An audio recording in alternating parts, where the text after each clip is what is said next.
Hello, guys. Welcome to our second live stream. Really happy for you to be here. I really enjoyed the previous live stream, so I was looking forward to this one. And as I mentioned before, today I'm going to have my dear friend Kirsteen on this call. She's a mindset coach. She literally helped me turn my life around last year when I was in a very dark place. So I've split this call so that I can talk about overcoming fear of not being good enough to start with, and then I'll leave the stage to Kirsteen to talk about top 10 tips for your best year yet. Let me just share my screen so I can go through a few slides I have, and then I'll also check if, can you guys hear me okay? If you can, comment under the video. Let's see.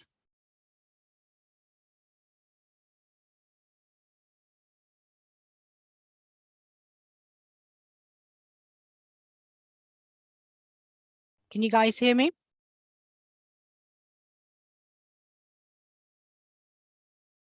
Okay, I'm having some issues with refreshing Facebook, but I assume the audio is working okay. So let's get started. So first of all, why are we doing this live stream today? I know how scary it can be to start your own business, whether it's blogging or anything else. I know how paranoid we can get, how paralyzed by fear we can get. So I wanted to do this live stream because I want you to know that you're not the only one who fears not being good enough, and that even most of those gurus who look 100% confident have their own fears. So it is okay to feel this way. You just need to take those small steps to let the fear go bit by bit. And also, I want you to realize that taking care of yourself and having the right mindset are the most important things you can do before you get started with your new project. I had to take a break at some point at the end of last year. My mind wasn't in the right place, and believe me, it was the best thing I could do, because I felt like I was energized and I was finally in a good place to carry on with my niche blog journey. Now let's talk about the fear of not being good enough. So the fear of not being good enough is the very reason why many people often procrastinate and drop various projects without giving them at least 6 to 12 months to take off. And I've done this many times in the past. I've tried so many things, drop shipping, you name it, and dropped them because I always feared that I couldn't do it. This fear may lead you to put off tasks or projects because you believe you're not going to be able to complete them to high standards. So in a way, not doing the thing gives you a level of comfort, as you won't need to face your fear. Okay, so I'm not going to do this, so I don't have to face that fear. With blogging, many people overthink the entire process because they fear people will judge their content or Google will not rank it. But at the end of the day, remember that in life, we cannot expect everyone to like what we do, what we say. And that if Google doesn't rank your article straight away, you can go back and improve it anytime. Okay, so it's not the end of the world. Now, what are some tips to overcome this fear? Obviously, unfortunately, you can't just wake up tomorrow and the fear is gone. I am still in the process of overcoming my fears, but it's all about showing up daily and, taking small steps. So first of all, it's important to recognize that perfection is not necessary for success. And instead, you should focus on action, progress, and improvement. So for example, with blogging, post that article. That is action. Okay. Be consistent with publishing, progress. go back and edit once you have enough Google Search Console data that can help you go back to your article and improve it. Okay, and that is the improvement part.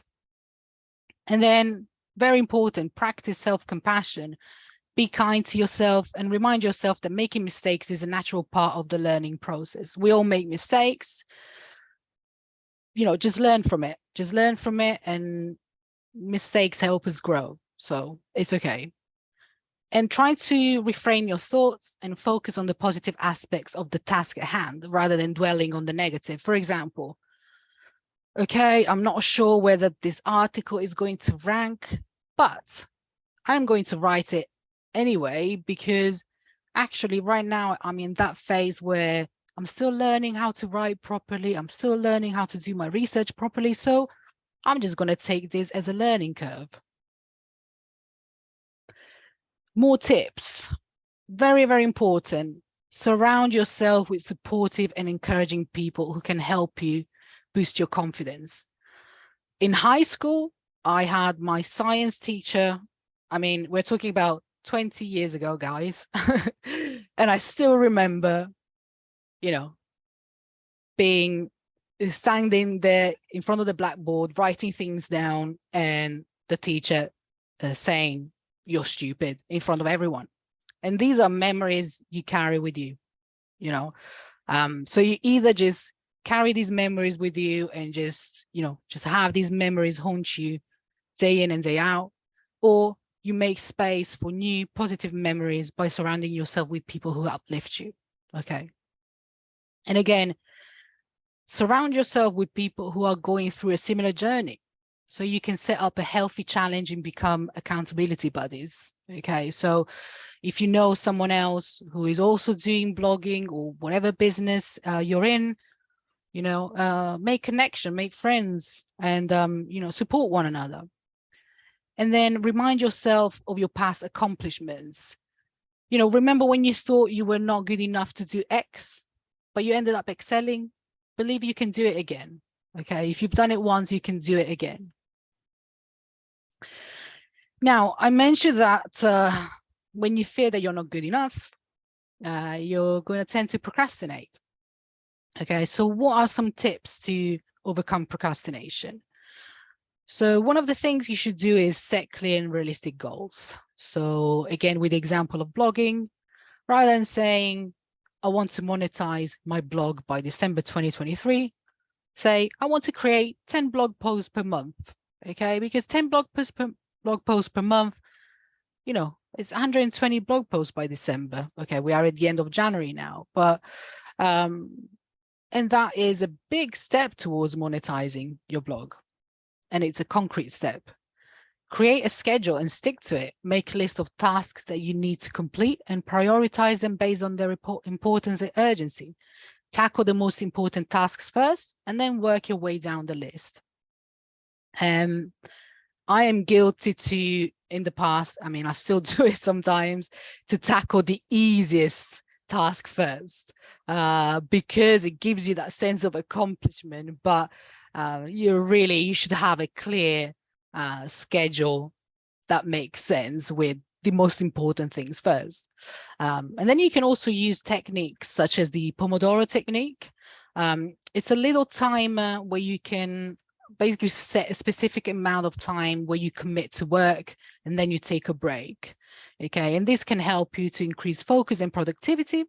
It can also help you break down a larger task into manageable chunks. Another thing is find ways to move forward. I mentioned this in the group before.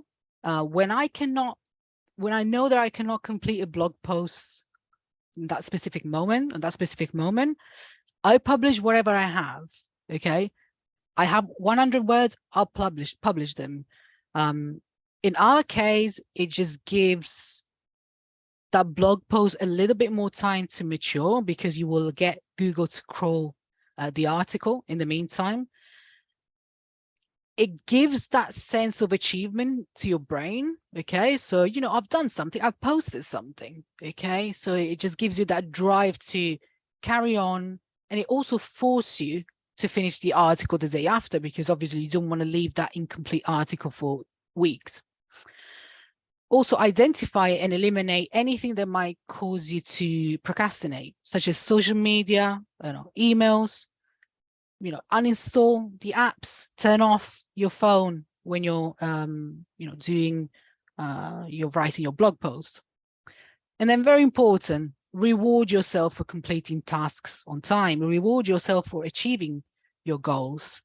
You can set long-term rewards, such as a weekend trip or buying a new gadget you wanted, or do something fun after completing a task on time, like going for a walk or watching an episode of your favorite show. It's not all about work. You need to reward yourself. Otherwise, it's not good. It's not healthy. And remember, with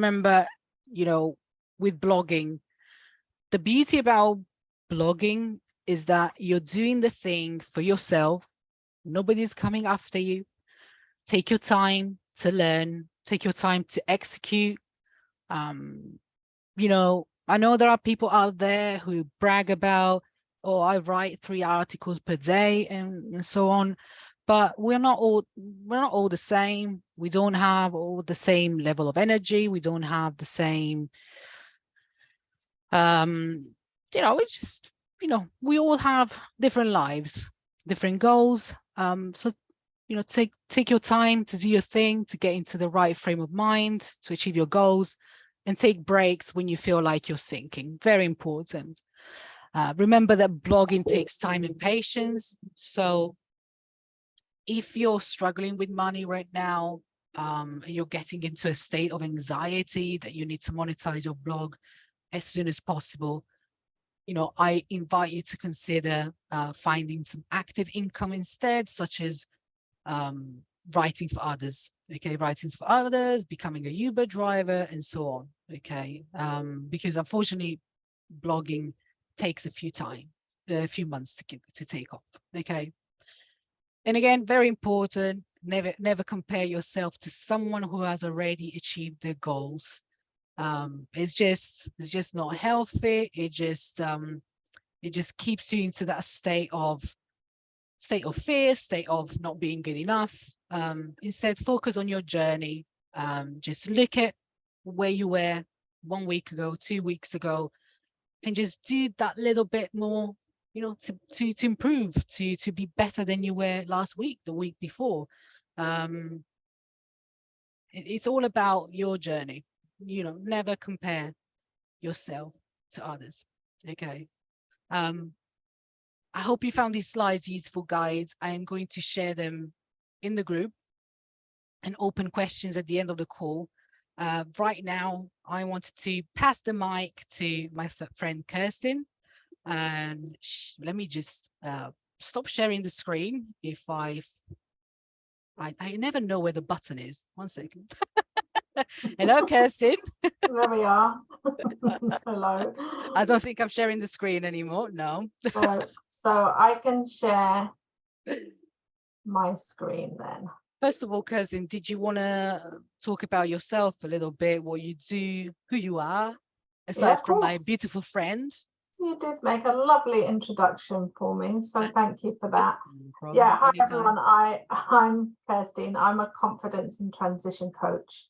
So I help mainly women, but I do work with some men.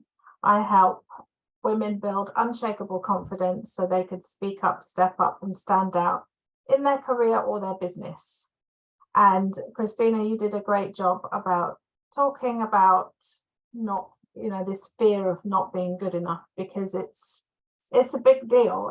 It can stop so many of us from doing the things that we are really capable of.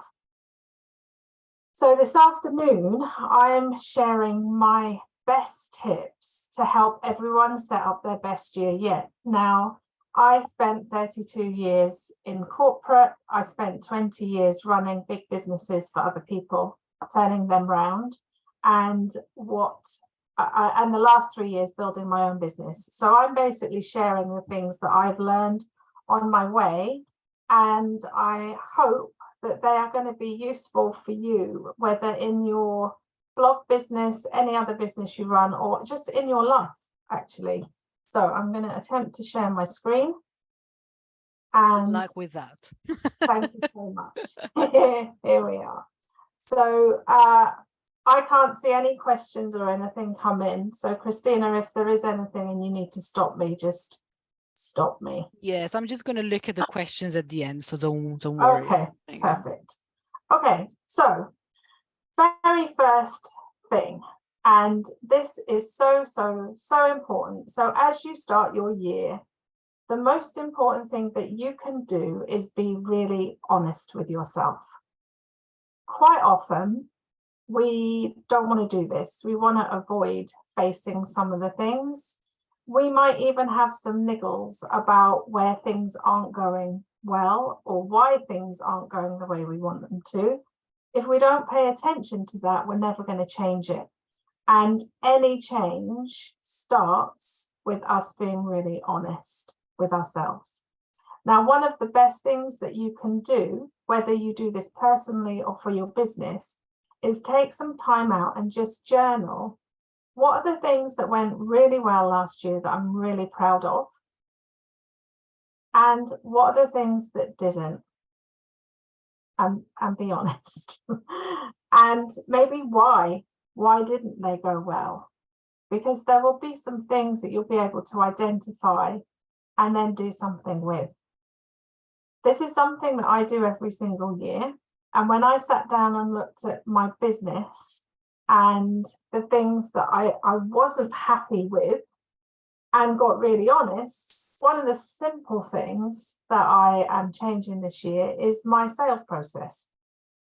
Because despite being in business for 3 years, I don't have an automated or robust sales process. I have lots of different things in lots of different places. So this is why it's such a useful exercise, because then I can just do what I need to do and change it. So that's the first tip. Be really honest, do a bit of a review. What are you proud of? What are you not proud of? Why did things not go the way you want them to go? And then that leads us to the next one, which is own your own shit. Sorry, I can't think of a better way of saying it, but is it not own your own chocolate ice cream? No? Okay. No. Own your own emoji. So the thing is that it's very easy to point the finger, make excuses, use other people or things as reasons why things didn't happen. But if you're going to be really honest with yourself and do step one, then the natural next step is just to take responsibility for it. So stop making excuses, stop pointing fingers elsewhere, and take responsibility. And that means it might be that you get the support that you need. It might be that you have to do what I've had to do and subscribe to a system, a CRM system, that's going to help me automate my sales process. It might be that you need to take responsibility for your mindset or some of your beliefs or some of your unhealthy habits. But the reality is that if you don't take responsibility for whatever it is, nothing will change. And I think Christina's point earlier about her taking a break, that was such a good and empowering thing to do, because then you can come back into it more refreshed and more focused. So that's the second tip. And remember that when it comes to you and your business, no one's coming to save it, turn it around, help you, unless you actually take responsibility for it.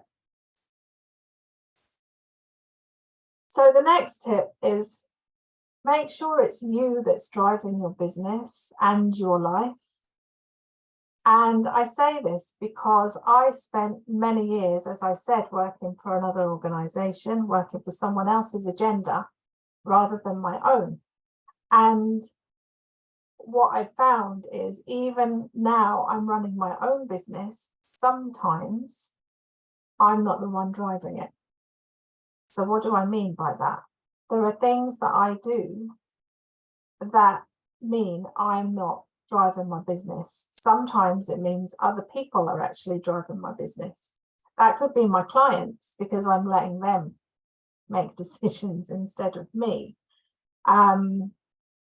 So this is a good opportunity just to think about, where are you in the driving seat, and where are you handing over the responsibility to someone else? Where is someone else driving your business instead of you?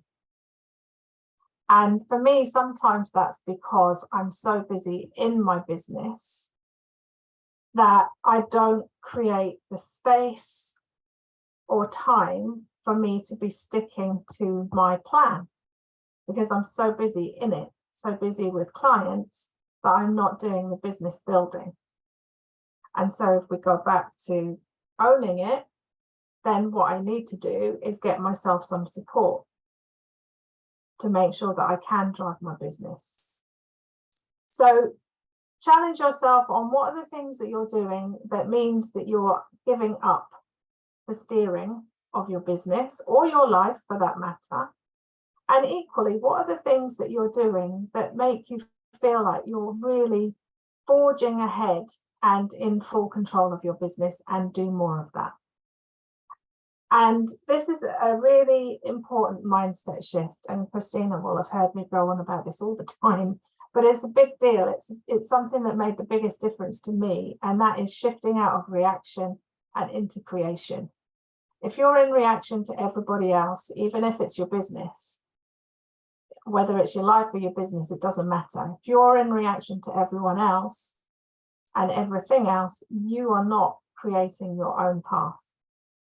And what I love about this is reaction and creation are the same letters, they're just ordered differently. And this gives us an opportunity to order our life differently, so we are actually creating our own path and outcomes.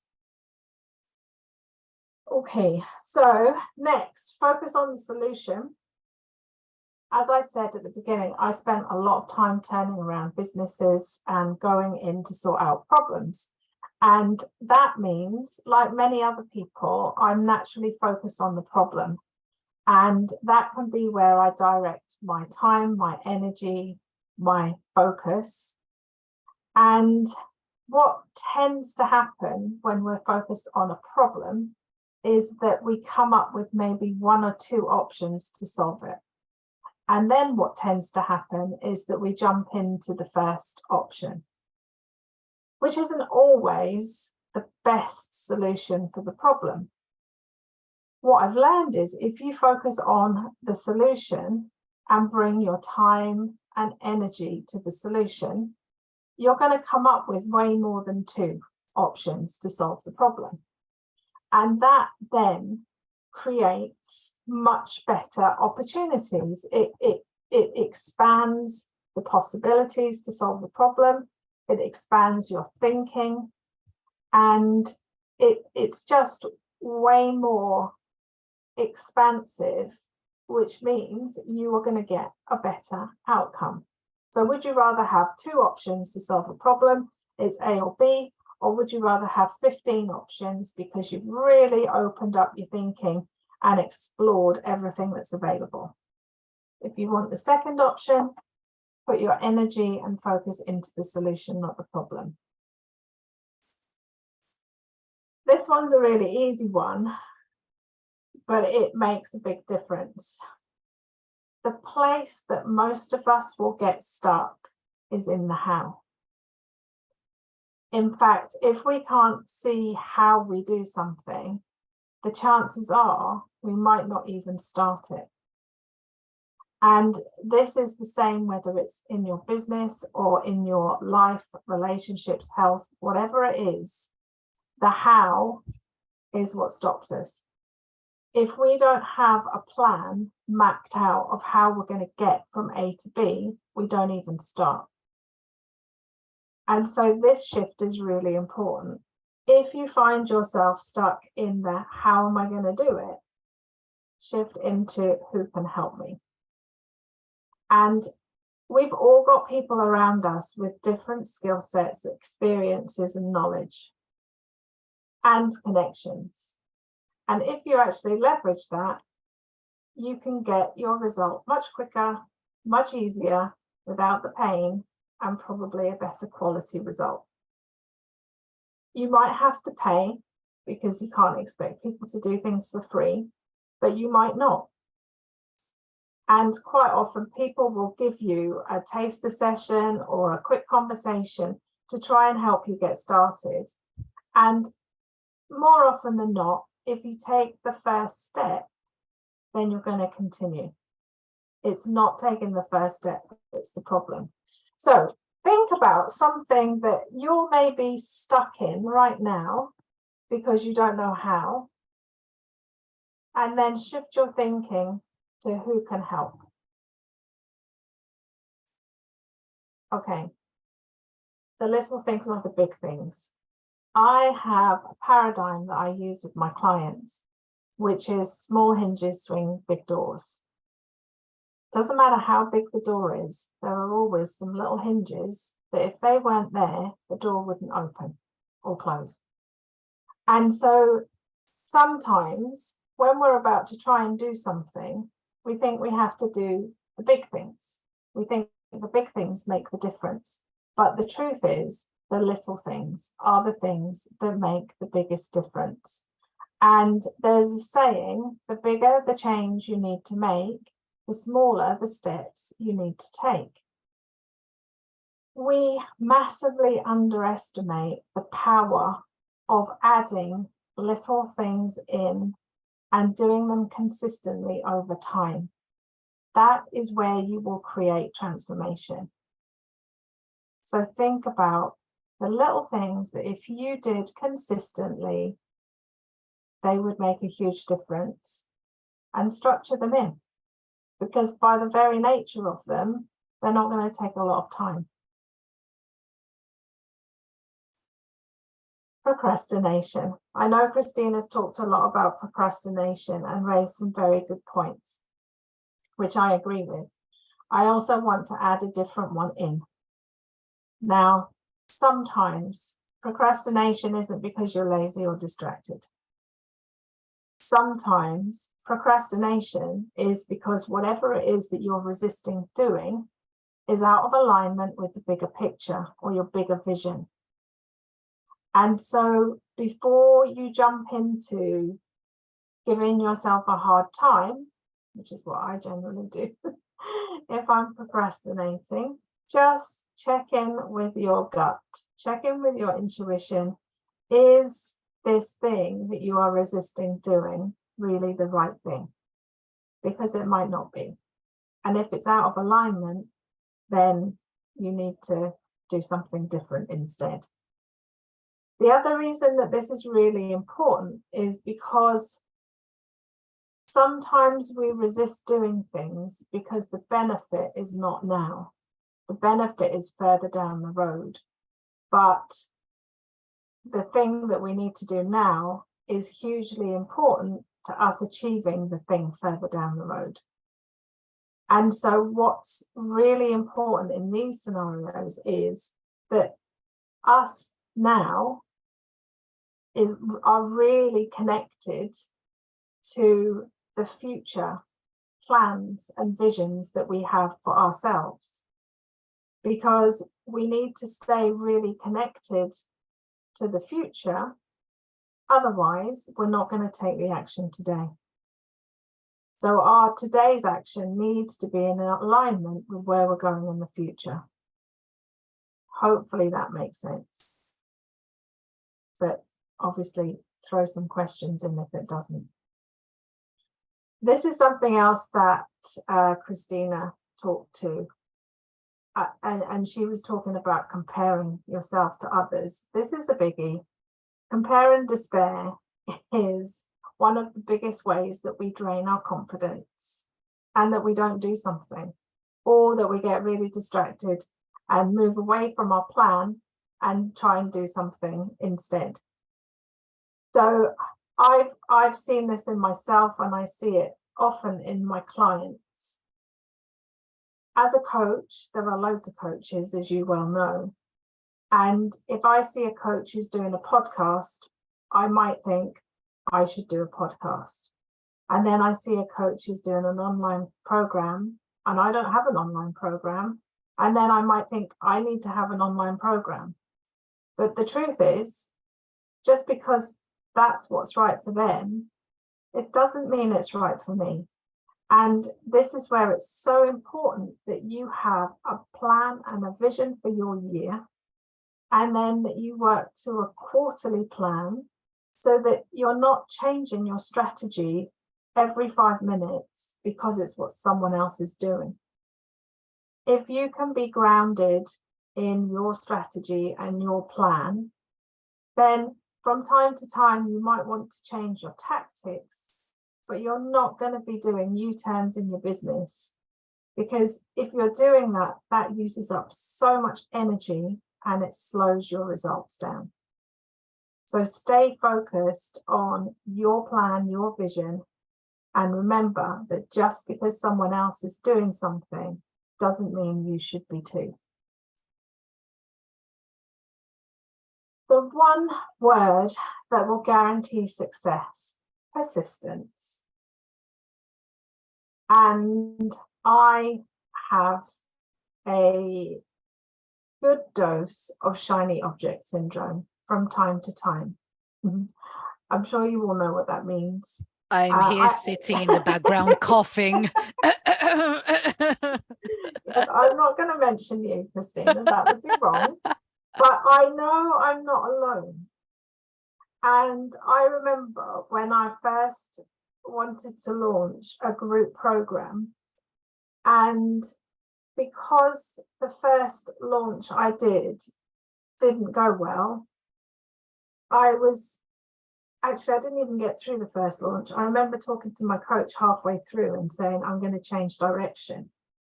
She got me to stick to it, and so I did. If I hadn't have had her, I would have just changed it, but I stuck to it because she was in my ear. And it still didn't go the right way. But then the trick is that you review what you've done, you improve what you've done, and you do it again and again until you get the result that you want. As long as you're improving it, up leveling it even slightly, you're going to get there. And one of my favorite questions to ask is, if you knew how many times you had to fail in order to succeed, would you be prepared to fail again? And definitely. More often than not, that is the answer. Because if you knew that you had to fail 12 times before you got to the point where your blog was doing what you wanted it to do, and you were only on your 7th failure, you would go again and again and again until you got there. The issue is we have such a terrible relationship with failure that as soon as it doesn't go the way we think it should, we stop. We make it mean something about us and we give up, unless we've done some work on ourselves and we understand that failure is just a stepping stone to success. We have to get it wrong to get it right. It's very rare that something is as good as it could be first time round. Yeah, often that's the expectation we have.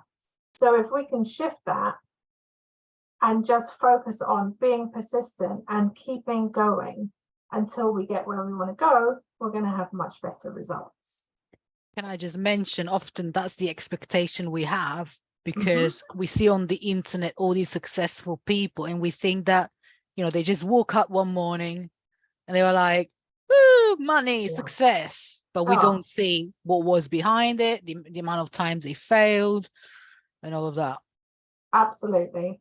As Tony Robbins says so well, what is perfected in public is relentlessly practiced in private and messed up in private. and sometimes messed up in public before you see it in its final stages. So yeah, people don't get to the places that you see and admire without going through some pain, making terrible mistakes and getting over it. Not, we're not all blessed with that type of luck. And that's, hey, nope. no, and that's the rich learning that makes us so resilient and makes us better, and gives us stories to share and allows us to help other people. Okay, so who do you spend your time with? Christina talked about this one too. It's a good time to audit your inner circle. Look at the people that you have in your network. As Jim Rohn says, you're the average of the 5 people you spend the most time with. Are you spending time with people who are slightly further ahead of you so that you can learn, they can inspire you, they can show you the path? Or are you spending time with people who are struggling, who are sapping you of energy? And of course, we want to support people. So I'm not saying, only have time with successful people. I'm not saying that at all. But make sure that you add in to your circle people who are going to inspire you, lift you up, and show you the way. Because sometimes we're in relationships with people where we are the people that are giving. And of course, we need to give and contribute to relationships, but it needs to be in balance. And sometimes these relationships can leave us depleted. So we need to have the other side of that, which is the people that really lift us up, the people that we aspire to be like, the people that are showing us the path. And that's what gives us the energy and the motivation to keep going. And I think this is my last one. Nourish yourself. Again, Christina spoke about this. So we are repeating because these messages are really important. And I, even though I'm a health coach, certified health coach, I often forget this. My business coach asked me, and I've never been asked this question before by a business coach, but my business coach asked me to rate my own performance. Not my business performance, my own performance. Things like mindset, fitness, health, nutrition, sleep, all of that. And it wasn't pretty. So my business is only as good as me. Your blogs, your business is only as good as you. So this is so important. And this is something I have to watch in myself, because if you love what you do, or if you're trying to build a business and do other things at the same time, you can deprioritize your health. But the more you nourish yourself, and I'm talking about your brain with good positive input and your body, the better your outcomes are going to be. So think about, that's another thing for you to think about and be really honest with yourself about. What's good? How is your performance? If you were assessing yourself, where is your opportunity to improve? And how do you do it? Because it's so important. It's only me and my business. If I'm not fit and well, I don't pay my mortgage. So, kind of important. So that's it. I hope that you have picked up a couple of things there that maybe you haven't thought about before or haven't heard before, the things that are going to help you in your life or your business. I'd love for you to connect with me on LinkedIn. And if there's anything I can do to support you, whether it's to help you build your own quarterly plan, you can reach me in those places in front of you. So that's it. Thank you very much for listening. Thank you very much, Kirsteen. When you talked about nourishing your body, I was thinking pizza. That's not what you meant, right? Well, maybe sometimes if it feels good, it's about doing the things that feel good. Not like John does and eats a huge whole one and then, wants to sleep for 2 days. Not that. No, there were a couple of things that your slide made me think about. Uh-huh. A bit about doing things because other people are doing them and then you end up depleting yourself. I was going to talk about the fact that last year I was also writing for clients. I was offering writing services, and although it wasn't for me, I was just persisting with it. And the more I looked into my own soul and the way I was feeling every day, like this dreading of like writing for someone else, that made me realize actually I'm just doing damage to myself. Because again, as we mentioned, we don't all have the same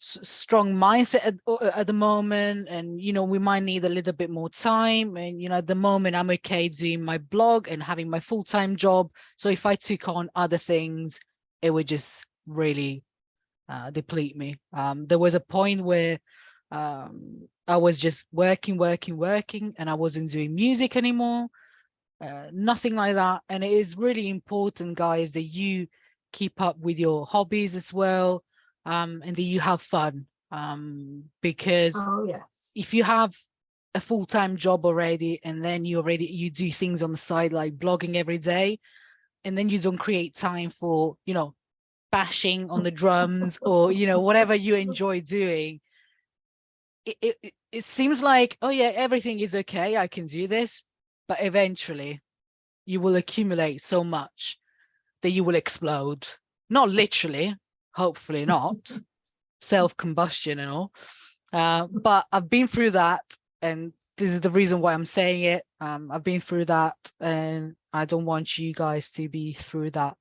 I'm very transparent in the group. I created this group because I want people to feel free to be vulnerable, to feel free to say, oh, my blog is tanked. Oh, I made this mistake. Oh, this is shit. Rather than, you go on Twitter, you constantly see people be like, bragging about the success. And I want you people to see that we all do, make mistakes, and, it's normal. That's life. It's good. It's growth. It's absolute growth when you get it wrong. Yeah, definitely. Let me just check Facebook to see. Right. Okay, John, thank you very much. He said, I really appreciate this group. I learned so much from all of you. Thank you, John. Thank you. I learned so much from you guys. And, when I'm feeling low, checking the group and seeing so many lovely and positive people, it always helps. Bill is saying, thanks, Kirsteen. I enjoy that. I'm a primary school teacher by day and want to be niche blogger by night. Ooh. What do you talk about, Bill? By night? Sorry, I need to be a serious person. Okay. You are a shocker. Hope you don't mind, but I am 100% borrowing your comment about failure. If you knew how many times you had to fail in order to succeed, would you be prepared to fail again? Absolutely. So many kids are terrified of failure, but failure is a crucial part of learning, as we know. That will be on my whiteboard first thing. Can I just add, Bill? I think you said it was Bill. Bill, yep. There is a brilliant clip from an interview with Sarah Blakely, who's founder of Spanx, which you may or may not know about Spanx. I hope you don't, to be honest. But anyway, she is a very wealthy, successful American businesswoman. And she was interviewed about her relationship with failure, because she has got a very healthy relationship with failure, because her father every day asked her how she had failed that day. And he expected her to fail, because if she hadn't failed, she hadn't tried something new or different, and she would be missing out on success. So she has built her business, multi-billion-pound business, on the basis that I need to fail to get where I need to get to. So it's such a good interview. It might be something that your kids find useful as well, but I always share that example because, you know, I was brought up to do everything right, be a good person. That meant doing everything right. But it's, you know, it's not healthy. It doesn't happen. That's not life. Yeah, Sorry, it's Christina. no, it's okay. It is so true. And as I said earlier about me still carrying that memory of my, you know, one of the many, you know, my science teacher telling me I was stupid, and I wasn't even a little kid. I was 16 still, you know. Those are those kind of, you know, that kind of age, you know, primary school, secondary school, high school, whatever, that, gosh, you just carry these things forever unless you do something about it. And you know, if you have the opportunity to, I know that at school you have to follow a certain curriculum, you know, you need to teach what you've got to teach, but you know, if you can add these things into your curriculum and just teach about failure, it's okay to fail, you know, please go ahead, because I think we would all be better off right now if, you know, we got taught these things at school. Because it's all about getting good grades, isn't it? It's all about, yeah, which doesn't necessarily set you up in life as you want to be set up, does it? Exactly. I used to love school in the sense that I used to love being the clown, you know, having fun with my classmates and all of that. But I didn't like studying on books. I just didn't like sitting there and just listen all day. I personally learn by doing things. Even with, you know, I don't know, you might give me a piece of furniture from IKEA to build. I'll start looking at the instructions the first 2 minutes, then I'll lose my patience because I'm like, I'm just going to do it. I know it's bad. I never read instructions. Yeah, and then it turns out like upside down. But anyway. Yeah. Anyway. The point here is that we all learn differently, and you know, we need to make people aware of that it is okay to, you know, fail at school. That doesn't make you a failure. You know, you will learn to find other things that you enjoy or ways to learn and all of that. So yeah, let's see. Bill, I love telling my class that I failed the education system and left my absolutely nothing, but still made it to be stood in front of them. You sound like Inspiring. sound like a fun teacher, Bill. I'm going to come and visit your class one day, depending on where you are. But yeah, cool. So I'm going to drop Kirsteen's contact details under the replay, so you guys can rewatch this if you like, and can contact Kirsteen if you need any help. Is it worth for them to join your Facebook group as well, which is more like mindset focus? Or my Facebook group's mainly for women, so okay. I don't think Bill's so unless you guys go buy a wig and but okay. LinkedIn, I do a lot of, I do a video every week on LinkedIn. There's a lot of content on there that might be useful, but yeah, just connect with me there, and if there's anything I can do to support you, I'm happy to have a chat. Perfect.